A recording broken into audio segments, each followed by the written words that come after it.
I'm Tim Ventura, and we're joined today by Ken Goffman, a counterculture icon, also known as R U Sirius.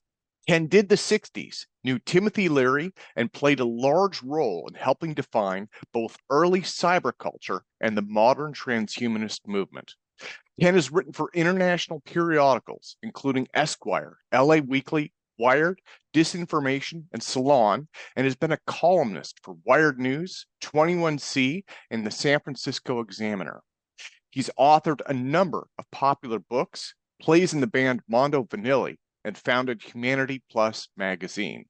He's best known as the founder of Mondo 2000, a popular digital culture magazine in the 1990s that helped shape nascent internet culture.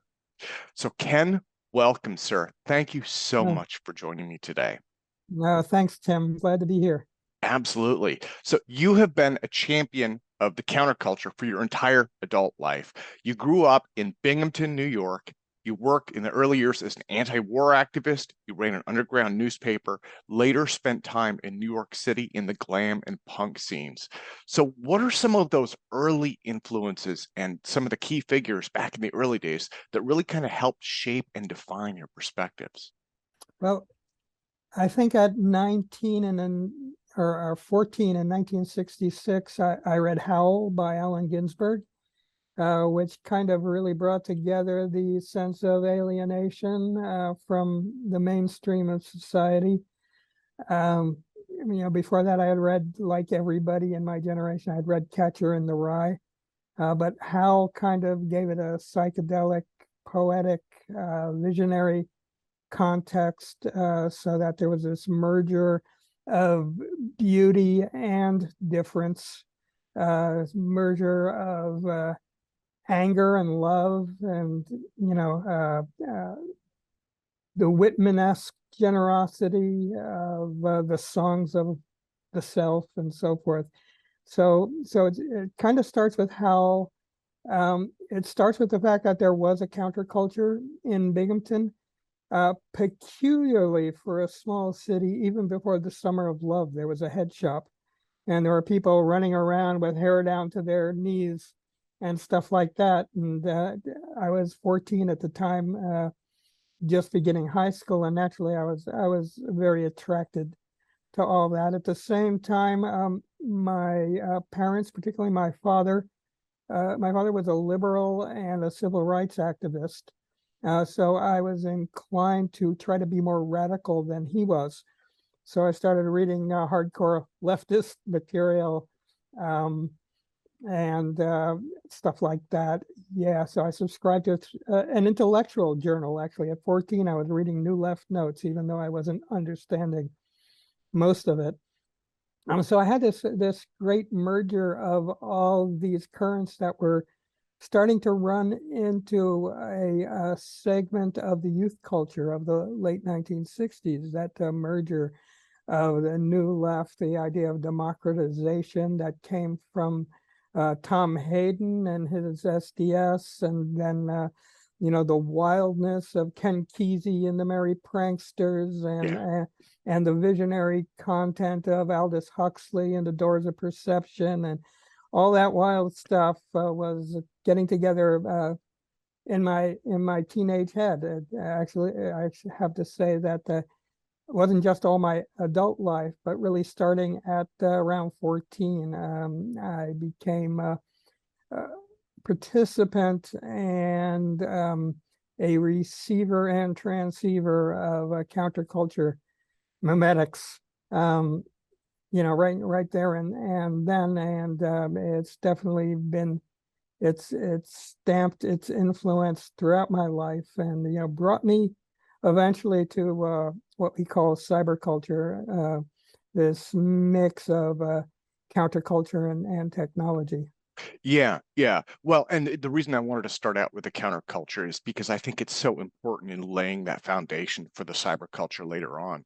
Right. So, I was born in 1976. I'm gonna, y'all out myself by saying I'm 47 years old, just turned 47, and growing up, the stories of my parents' generation, I mean, were a big part of my influence. And they talked about casting aside that World War II era authoritarianism and really reinventing what it means to be part of American culture, right? And so I think that's something that people tend to forget about the 60s was, a lot of the folks from the 60s grew up with these really rigid roles about, this is how you act, this is how you behave, this is how you're going to dress, and this is how you'll fit into society. And so the 60s was about relaxing that. It was 20 years after the war ended. We had all of these terror, this latent terror about the Cold War, I guess. But then at the same time, the immediacy of the threat had subsided enough that people were actually to be free to reinvent themselves. So you were a part of that, right? Growing up, you were a part of that. I mean, so you were born you turned 18 in like 1970, right? Right, I was born in 1952. I was part of the class of 1970. I part of the only senior class that might have gone on strike at the end of their as they were graduating because of the shootings in Kent State and the bombing of Cambodia.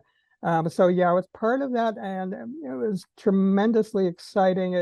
Contextualizing it was a very generous time economically. Things were on the upswing economically. We were a privileged generation in many ways, and it was a period.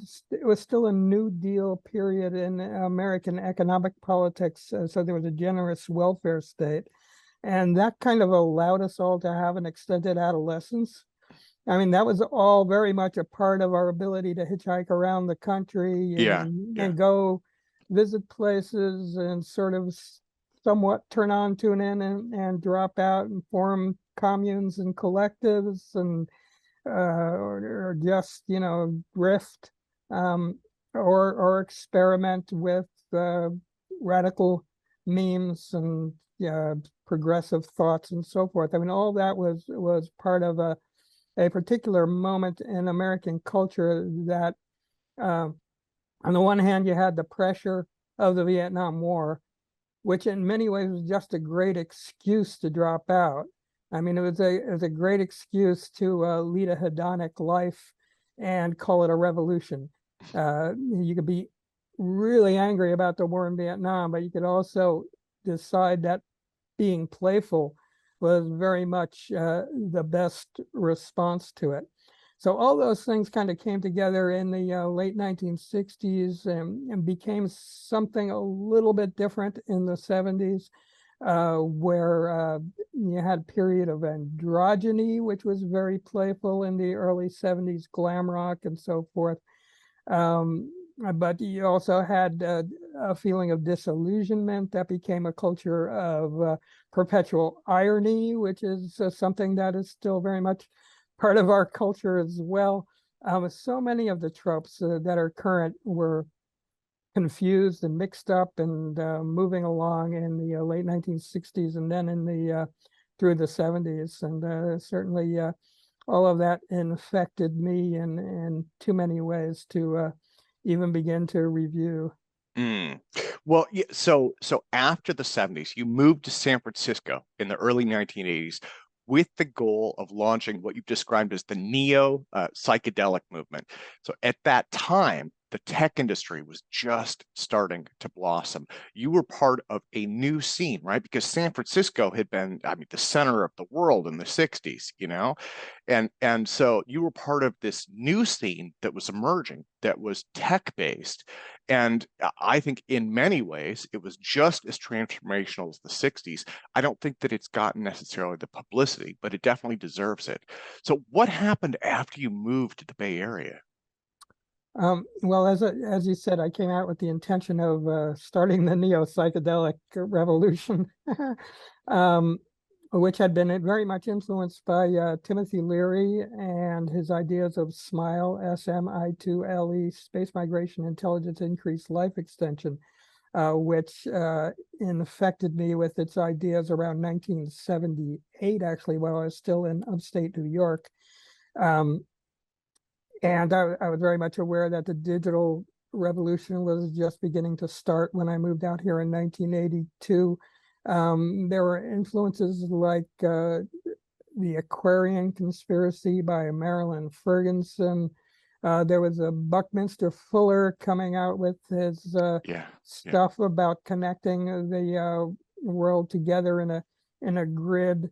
There was Stuart Brand turning Whole Earth Review into Coevolution Quarterly and running issues on space migration and running really brilliant intellectual discussions and conversations about a progressive, complex technological future. So, I mean, there was this thing within the counterculture.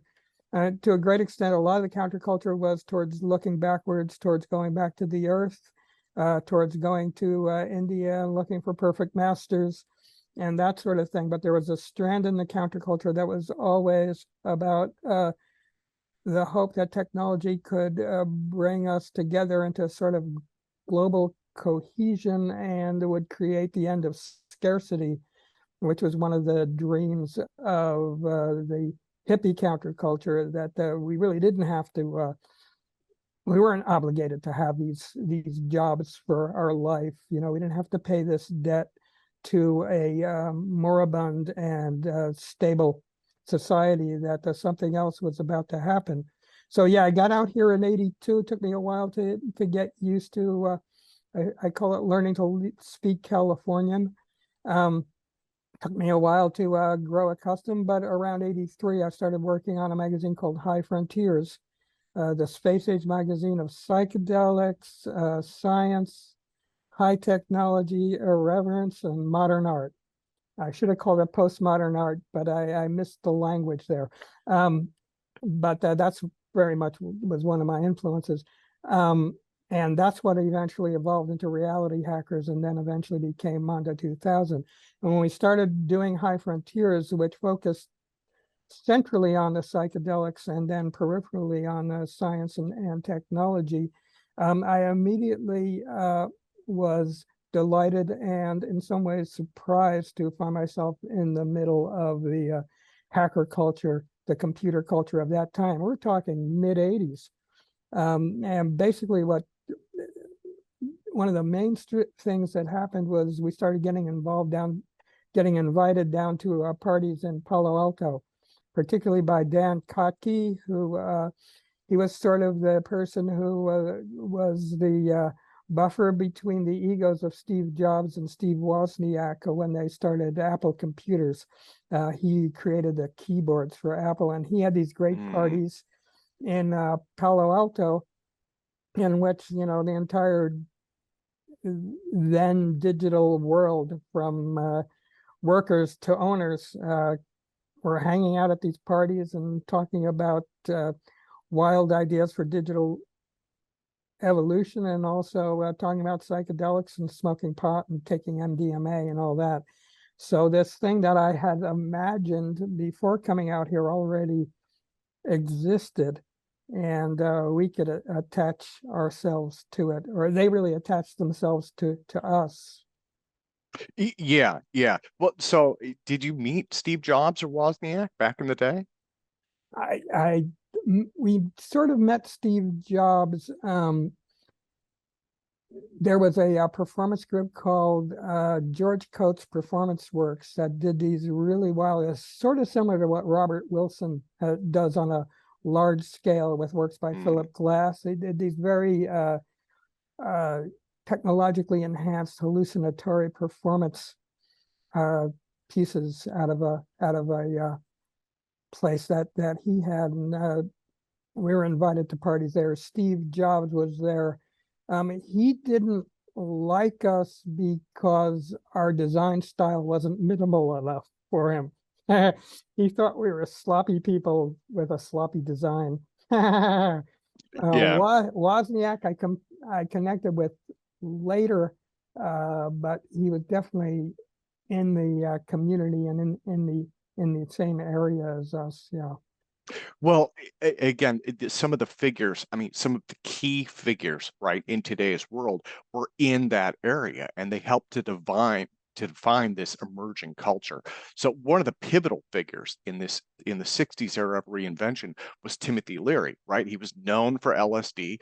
And when the personal computer revolution happened, he got into that. And he had actually said at one point that computers are the new drug. And people like Andy Warhol followed him into that. So you knew Timothy Leary. You met him. You knew him fairly well, right?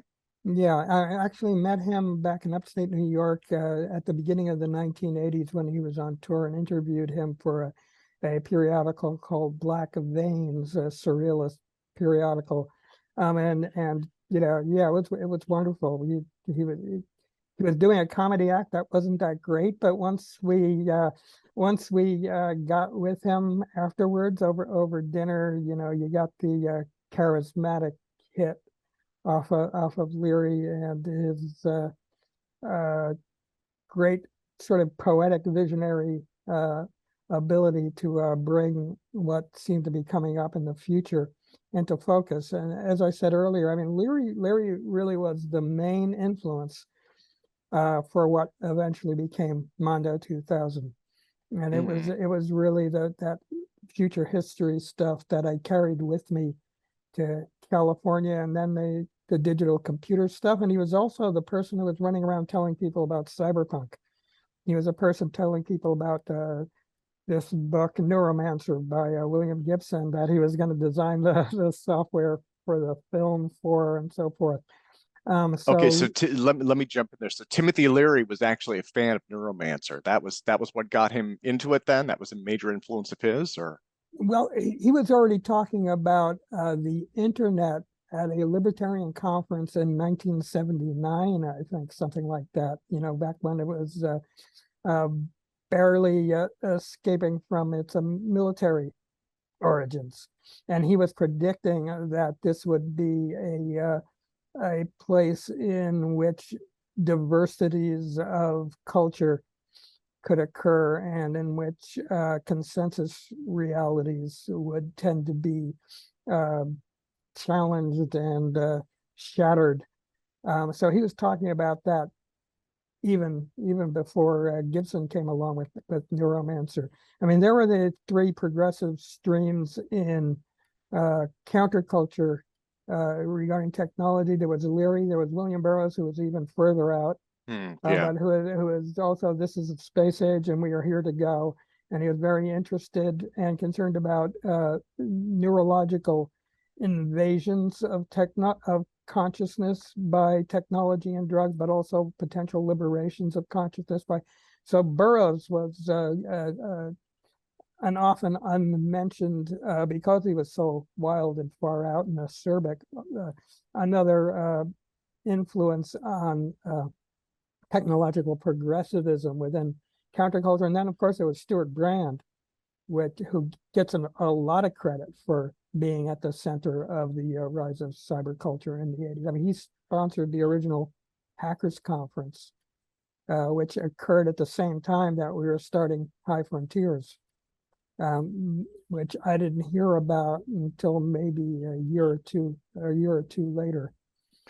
So there were all those things, but Leary, I mean, he also had a great deal of generosity towards us as we were doing this. He never asked for a dime. He participated the entire time in High Frontiers, Reality Hackers, and Mondo 2000.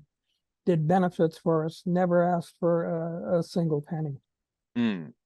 Well, and I appreciate you running me through all this history. One of the things that I found is it's almost like what you call inside culture history, right? It's you meet people who know about it, remember it, who have heard about it, and then for whatever reason, it just never made it out into the rest of the world. And so you have these influences. And again, these are the things that influenced. I mean, when you turn on your computer and you go online, those influences are still there, right? But most people aren't aware of where they came from, and they're not aware of the larger ideas that drove them. And so that's why I'm so appreciative of it. So let me get into cyberpunk a bit. In the 1980s, I'm thinking back to when I was a kid. We had stuff like Max Headroom, Buckaroo Banzai, Blade Yeah. Runner, that was a giant movie, right? Harrison Ford, 1982. The Yeah. Terminator, James Cameron, 1984. There was this mismatch of dystopian influences, and that influenced people like William Gibson, Bruce Sterling, and Rudy Rucker to kind of form the basis of cyberpunk. Now, one of the descriptions that I've heard of it, and I'm not sure if this is accurate or not, but they were describing it from a writer's perspective. They'd said in science fiction, you change one thing and write a story to show how that shapes the world. In cyberpunk, you change everything and basically show people the chaos that follows. So, That sounds like a really good description. The other thing I would say was that what cyberpunk novelists did, and this had been done somewhat by other uh, science fiction novelists, new wave novelists, and so forth. They took it away from big space operas and big computers and big machines, and they recognized that everything was going to be small.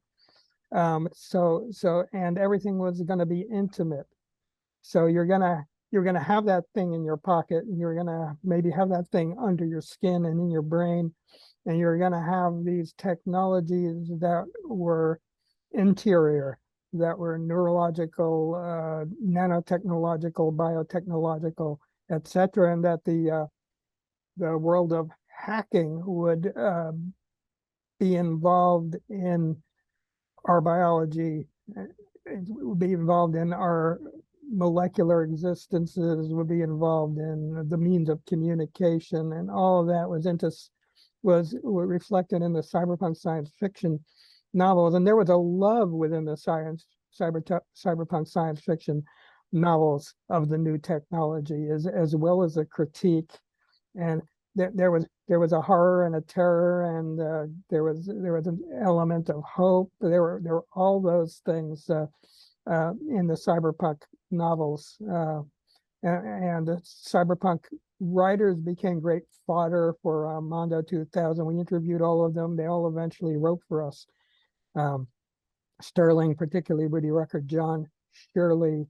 It's interesting. Mondo has a reputation. Mondo 2000 has a reputation for having been utopian, but it was always this collage of utopian and dystopian and just who knows kind of very much playfully irreverent as well. But it was about this sense of acceleration, actually. And the term accelerationist has been attached in some sense to some particular politics and so forth now. But um, I, I think I started being accelerationist as soon as I heard punk rock. I mean, there's this sense of speeding up and the sense that this could be exciting and desirable and ecstatic goes back, in some ways it goes back to the 60s and psychedelics, and it certainly goes back to punk and new wave and all of that. So I'm bouncing back and forth between decades and generations and so forth. But I think you get what I'm saying. yeah, yeah. Well, it does. It seems like, as you mentioned, there was a real hope and a real optimism, and I think a lot of that came out of the tech industry, right? And this idea, I mean, this came a couple decades later, but there was this too big to fail idea. It's like, it's this new frontier, and we're going to make things happen. It's going to be, a better world for everyone. But then there were also these dark undercurrents, and again, the Cold War was at its peak then. You also had a lot of these influences, like I mentioned Blade Runner a few minutes ago. Philip K. Dick, I think he was probably an influence, and he did a lot of this stuff, right? And that was more of the almost the dark side of psychedelics, where he Mm-hmm. was looking inside and saying, what happens when we no longer know what reality is? There were Exactly. a lot of these things. So yeah, it was a mixed time, but I would say, as someone who's read Mondo, it was optimistic, right? It was optimistic with an edge, I think. And again, that was one of the things that made it so exciting. Yeah, I mean, it was again a mix of optimism and surrealism and some dark visions. I mean, in the first issue of Mondo 2000, you have John Shirley talking about how wires are stuck into the pleasure center of your brain while they're vivisecting you, and you just chuckle and reel out a length of your intestines. So I mean, it definitely was the mix of terrible possibilities and great possibilities, and it was much easier to chuckle at the dystopian possibilities then. It was less close to home. I mean, they're actually making the character now for that Arnold Schwarzenegger film. I'm forgetting the name of it. The robot that can melt and Oh, go through. the liquid metal Terminator. It's wild. I mean, a lot of technology. When I was doing H Plus magazine, just jumping forward a little bit, uh, I had a piece about how a lot of the technology that people were working on were inspired by dystopian films and dystopian novels. People go, "Oh, I'd like to make that." Yeah. Even virtual reality. A lot of it was inspired by William Gibson's Neuromancer, which then other people considered a dystopian view. Gibson himself said it wasn't dystopian. That he told me in the mid 90s that, if you were living in a bombed out hovel in Sarajevo, Neuromancer probably looks pretty great, the world of Neuromancer. So, I mean, context is everything, and context continues to be everything. The way I visualize a lot of those books, the movie Johnny Mnemonic, I think, with Keanu Reeves, to me, that's the way I visualize a lot of them. I guess The Matrix might be, more, that's probably the ultimate cyberpunk film, right? And so those are all dystopian in nature, but I guess you could see those as having elements of optimism and hope, just depending on how you approach it. But, um, But if you view stasis as being awful, which we certainly did when we were starting Mondo 2000, we viewed the world of where it was a wrestling match between Ronald Reagan and Tip O'Neill. The absolute dinosaurs, and a place of stasis. Then anything that would shake up the snow globe of the same and make something new emerge seemed like a good thing.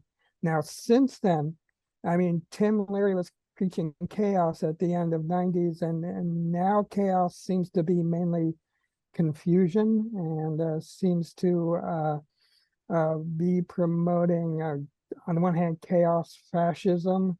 The Trumpian movement I see as a kind of chaos fascism. If we can confuse people enough, we can say anything, we can do anything. I mean, it's interesting that, fascism as a trope was very disciplinary, and had a sort of a well-read intellectual spirit and thing going with somebody like Mussolini, and it turns into this very peculiar sort of degenerate thing under the Trumpian wave.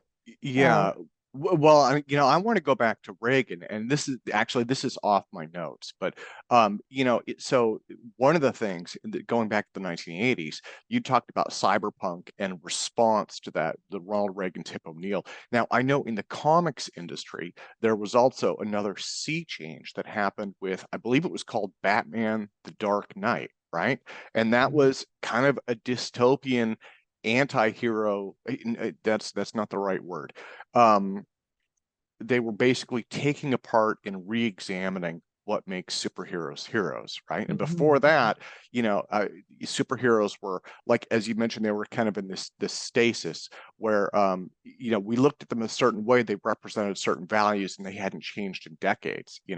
And when you mentioned Reagan, one of the things that got me about that was I've heard descriptions of Superman in that actually represented 1980s Reaganism, and so Batman and Superman kind of went head to head in some ways, and Batman represented something that was much darker, and so that started to set the tone for that was a complete change in comics. I think it began to change that as well.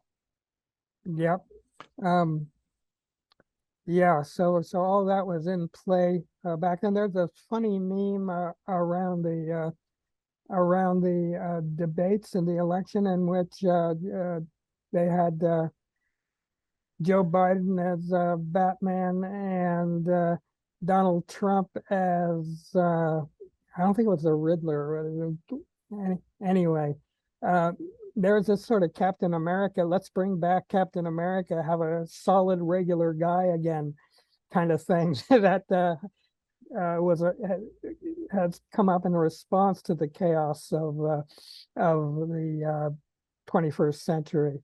So I mean, Yeah. all that, it's all madness across the board. My view is that, you know, we hustled 2 billion human beings online. You know, 2 billion people now have access to the global means of communication. And I think that's the singularity. That's a social singularity. That's such a collapse of consensus reality and such a splintering into uh, hundreds of thousands of millions and billions of tropes and tribes and configurations that as similar to what Werner Vinge said about how a singularity would happen when we had artificial intelligences that are greater than human intelligence, and beyond that, we couldn't see what was going to happen next. We're in that now because everybody's online. We're in that now because 2 billion people have access to the means of communication. So we're already in a singularity in which we don't know what's next with human cognitive responses to the external environment, the actual external environment, and the virtual environment that we increasingly live in. So we're already in the place of chaos and confusion now, I think. Yeah.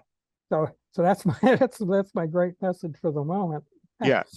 Yeah. Well, and again, you guys, you really had a prescient view of this with Mondo. You guys were covering topics like nanotech, biotech, life extension, body modification, you know, as well as things that are, by today's standards, more mundane, virtual reality, you know, online chat. I remember online chat, cybersex, things Mhm. like that.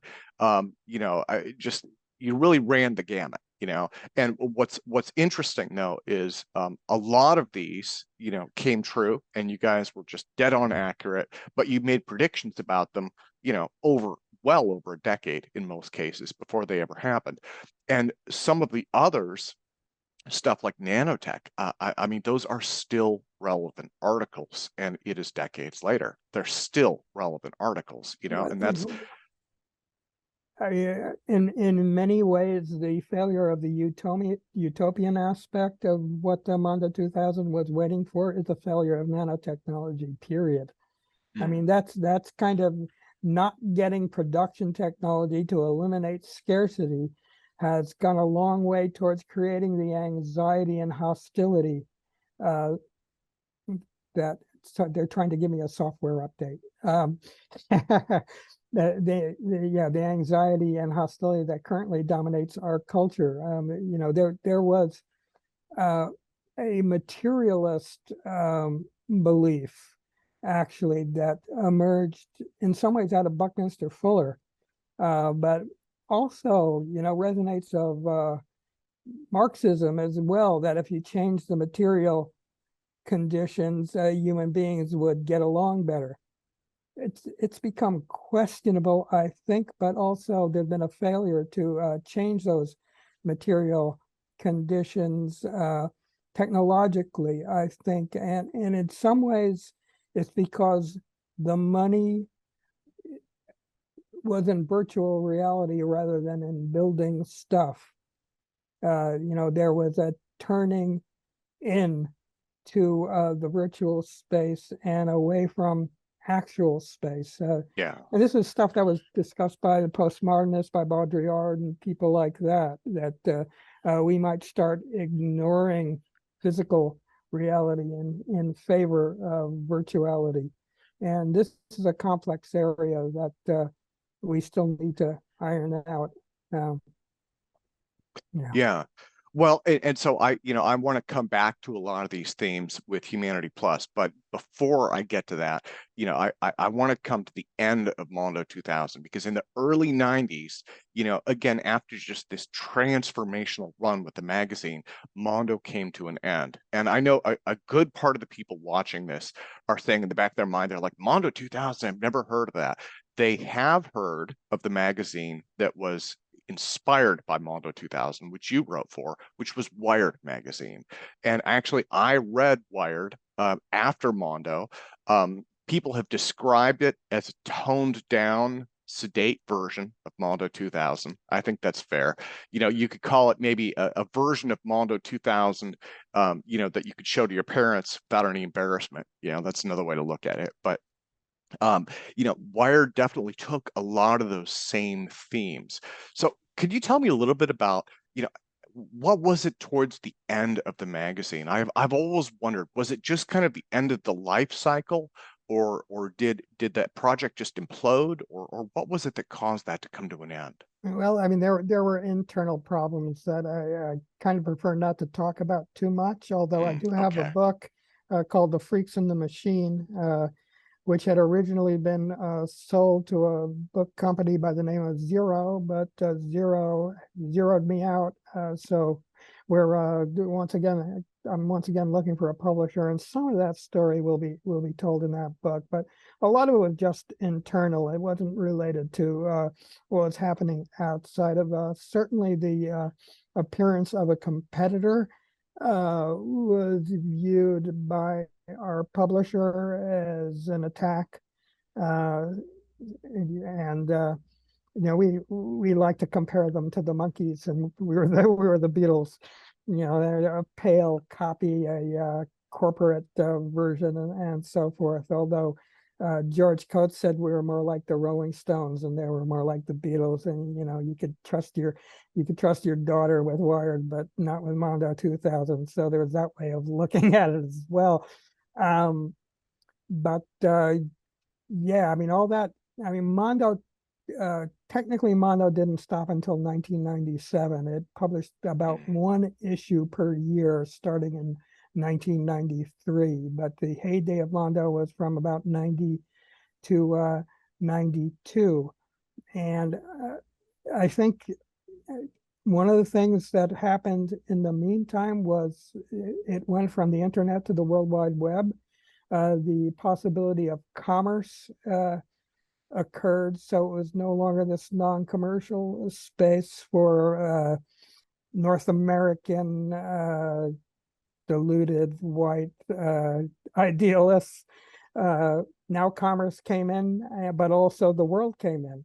I mean, there are these things that we idealists didn't like about the massification of the internet, but it was also the world came in, that it had been this very exclusive zone of sort of 1960s bred idealists thinking that this was going to be the global brain, and snickering Gen Xers, uh, thinking that it was just a place to play and deconstruct culture. And then, starting in the mid-late 90s, the world came in. And in many ways, this is a great thing. You have, wonderful, wonderful occurrences like Black Twitter, brilliant satirical intellectual space, people who people who largely hadn't adopted the internet in the early 90s when we were all hanging out there. You have all this kind of stuff coming in, in complicated ways. It's interesting that Facebook seemed heroic at the early part of this century, when you had the Arab Spring and so forth, and then that kind of deteriorated. It's interesting, these waves in which even a mass gathering place, a commercialized mass gathering place like Facebook, could be liberatory for a while and then sort of decelerate and deform, and then hopefully new structures come to the surface. People are now talking about 3.0 or whatever what's constructed of in cipher, really started by the cypherpunks in a way. Oh, yeah. Yeah, that sphere. And Well, that all started in the 90s as well. We were close to the cypherpunks. and all of it, in a way, Crypto, yeah. crypto. It's interesting to me though. One of the things that's interesting to me is Wired itself. I mean, Wired is still published to this day. Every now and then I'll pick up a copy of it down at the bookstore. But the heyday of Mondo kind of came to an end. Wired kind of replaced it as as that kind of entered the mainstream. Even Wired itself, I think part of it is cyberculture and cyberpunk basically just became culture, right? I think that That's was part of exactly the right. problem. Yeah, yeah. Yeah. And so, as you mentioned, these 2 billion people came online all at once.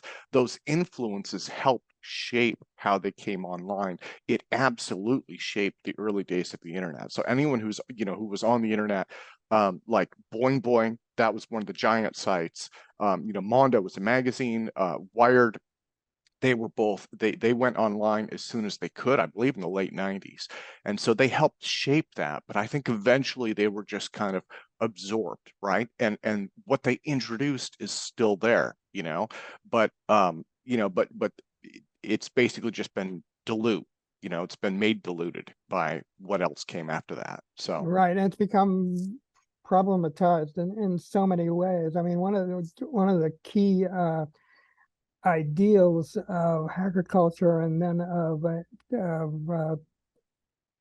progressive technoculture in the early 90s was that if you set up a space in which people could freely exchange and communicate and give stuff away and copy and do all those things, then the person supplying that space, for instance, the first site, I can't remember the name of it, in which people traded the music files, the people oh, who Napster. Napster, the people who ran that space weren't responsible for the behavior of the people in that space, that we could assume that people behavior in that space would not be so horrible that there would be a clamoring for censorship from within even most of the same people who thought that the evolution of cyberculture was going to make it impossible to have any boundaries whatsoever. And there's an urge to re-erect boundaries. You find certain cohort and sort of large slices of the participating public being abusive, and the there are probably more death threats on the internet now than there were people on the internet in the early 1990s.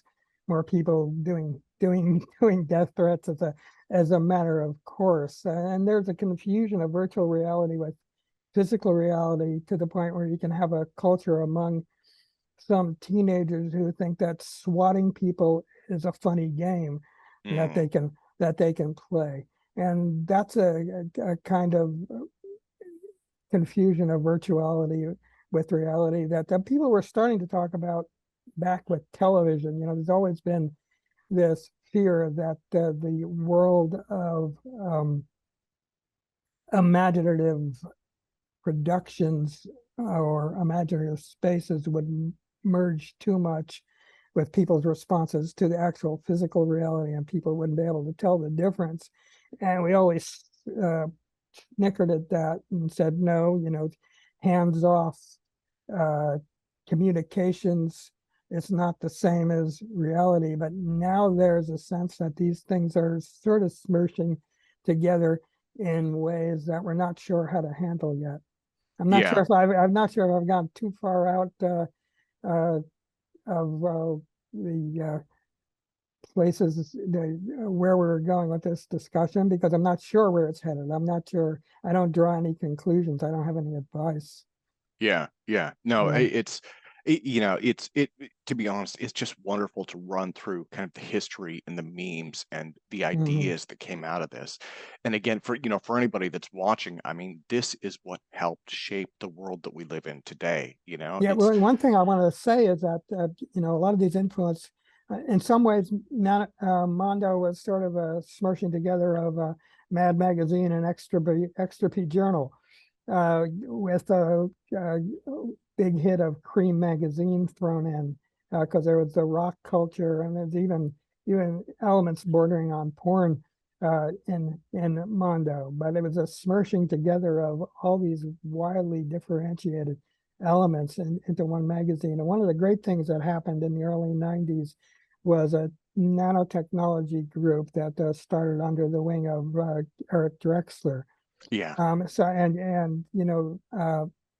That's one of the ways in which we were able to have access to all this really far out stuff that was being thought about, in terms of biotech and nanotech and robotics and so forth, at such an early time, was because of our participation and the exchange that we had with people on that transhumanist tip. Well, so let me fast forward then to Humanity Plus. And I am not as familiar with this as I am with Mondo and Wired in that era. So I have to plead a little bit of ignorance. But I followed your work. We were actually connected on social media when you were doing Humanity Plus. And I read articles on the website and I looked at it. And so my understanding, and again, I lack the depth of knowledge that I do on the other material, but it seems like you were taking a lot of the themes from the earlier days, things from basically human enhancement, I guess, again, nanotech, biotech, life extension, a lot of those things. And it seemed like it was a more grown up version of that, more grown up in many ways than even Wired magazine would be, right? And so you were almost leapfrogging them. And by that time, again, I think we're talking around 2010, 2012, right? Mm-hmm. Even Wired was long past its prime. I mean, it had kind of aged itself out about 10 years before that, and it had become passe. And so you were taking a lot of those core themes from Mondo and from the transhumanist community and really forging that into kind of a digital magazine, right? Yeah, I thought it came together very well, actually, when I was able to be the editor of the magazine. It actually kind of started right around 2008. There was a tremendous economic crash, Yeah. just as I was preparing the second issue. And my attitude was nobody's going to be able to take all this optimistic stuff seriously. What are we doing? Everybody's going to say, nah, that's over. But of course, there was already this pre-existing culture of true believers in transhumanism, and they were prepared to ignore any downturn in economics or any complications in the human condition and persevere and go forward. I was hired basically to do the H Plus magazine by Humanity Plus, and in the sense that it was less ridiculous and uh, out there than Mondo 2000. Part of it was that I was representing an organization that took transhumanism seriously. uh, which wasn't always easy for me because I always have a playful, irreverent, and sometimes critical attitude towards anything I'm involved in. I'll take the piss out of myself 10 minutes later when after I make a definitive statement that seems to reek of certainty. Uh, so I have that kind of reflexive uh, trickster attitude. But I was able to do a lot with that magazine, and it did reflect transhumanist concerns with robotics and with life extension and cryonics and God knows so many different aspects of it. But I was able to do that in a really expansive way with them.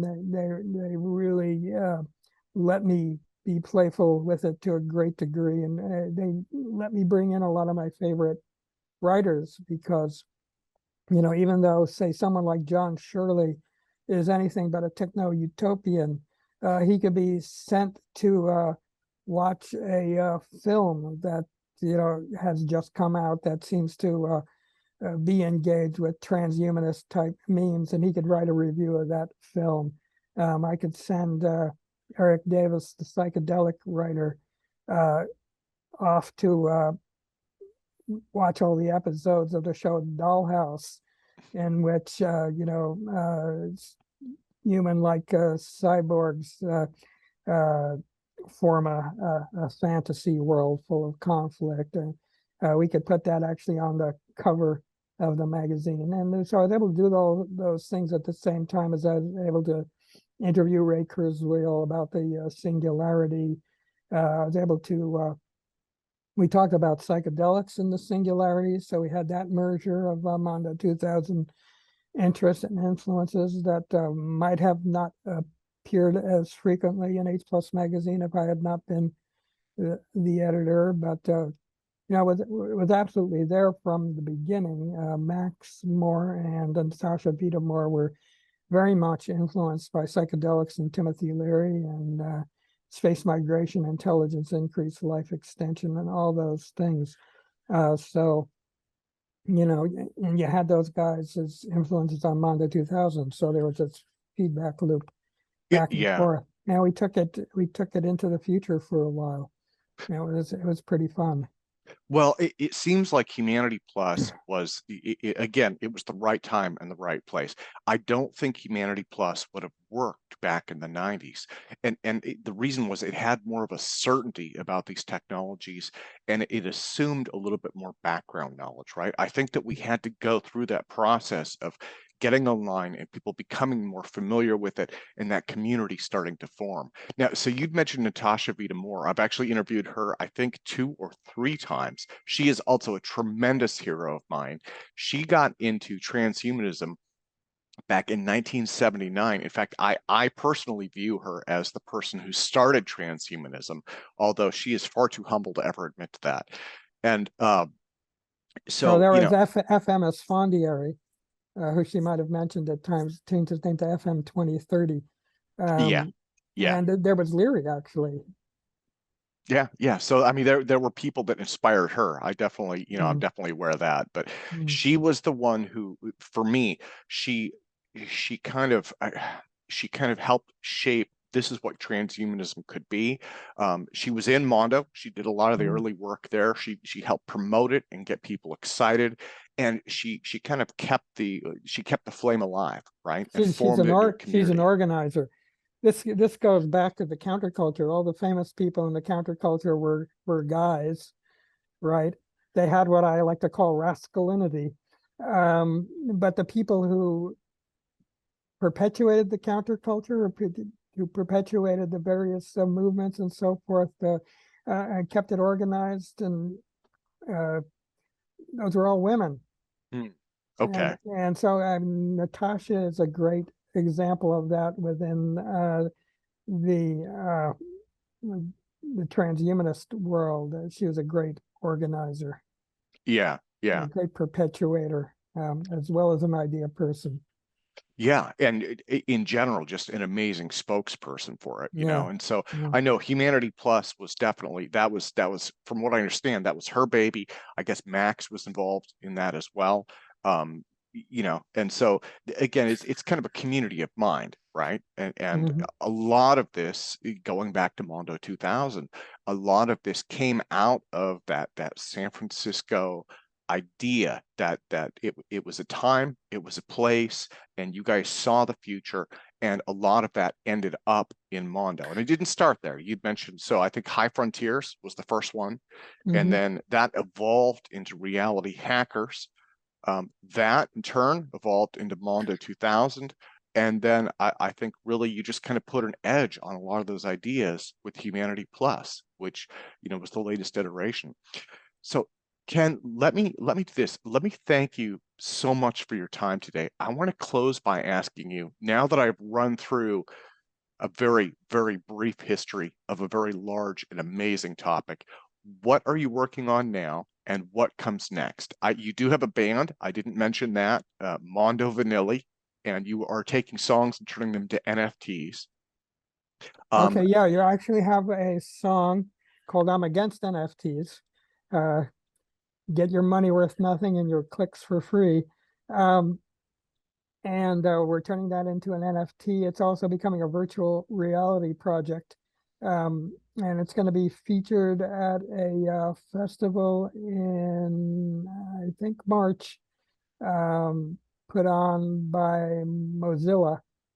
I can't remember the exact dates right now. I don't have it in front of me, but yeah, there'll be a virtual reality, and there'll be a talk about the history of cyberculture by myself, and how it leads into these new areas that are emergent right now: AI, crypto capital, cryptocurrency, virtual reality. The sense that there's a new excitement that the merger of these things are created, and that now it's a critical excitement that comes already pre-digested and ready to be viewed with degrees of anxiety and uncertainty. But nevertheless, there seems to be suddenly, I think, over the last year or two, a novel sense of excitement. And so with this "I'm Against NFTs" project, I'm playing with that, and we will see where it ends up. Wonderful, wonderful. Ken, thank you again so much for your time All today, right. sir. Thanks to everybody.